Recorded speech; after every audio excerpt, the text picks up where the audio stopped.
I think the helicopter scene where we have the rhinos chasing us is just such a spectacular scene. The scale of it is so dynamic and badass. It's not just rhinos. It's flesh-eating albino rhinos.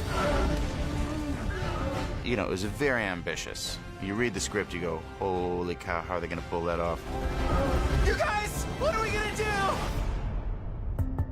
A sequence like this is incredibly complicated, and I had never done anything like this before. And so I was relying heavily on the people around me, like Julia Patos, who shot the movie, and Jerome Chen, who is our visual effects supervisor. It's very difficult to design action when the majority of it is going to be computer generated. So we like to start with a very extensive pre-visualization process, which we made an entire action sequence in the computer to help us decide what parts they're going to be all CG and what are the pieces that we shoot for real, where we have the actors involved. After we visualize the scene, you try to break it down so how we can shoot it. So what we did, we built a huge helicopter and a motion base, which is just amazing to watch. Oh my God, we're going down!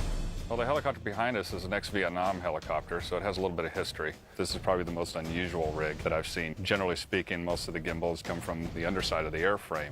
I've never seen an approach from the rear. It did take a lot of engineering on special effects side and everyone coming together to make this all work.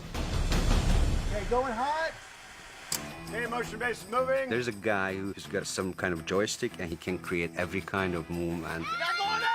So it's moving and spinning and up and down. It's doing all these things. Where are you going? That's probably my favorite scene.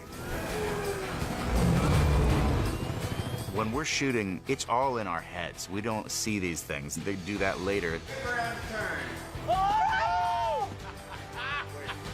And then you have me sitting there with a microphone calling out to the cast exactly what's happening. Rhino, bounce the back of the helicopter. I wasn't quite sure what that would be like, and it ended up being really a lot of fun. Oh, God, they're getting closer! They're getting closer, man!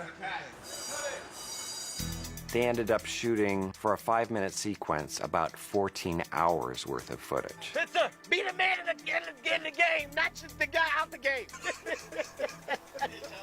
I'm sorry. And as soon as we have a cut, we hand it over to visual effects. I mean, for Jake, it was really important for the VFX to be believable. That was part of the most laborious part of the process. It took a lot of iterations.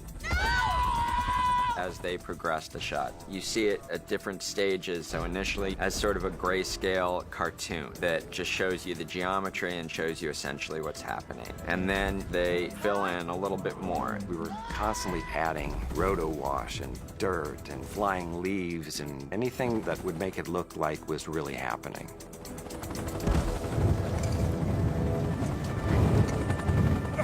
Turn us around! And finally, you have a fully rendered and lit shot, and there's hundreds of shots.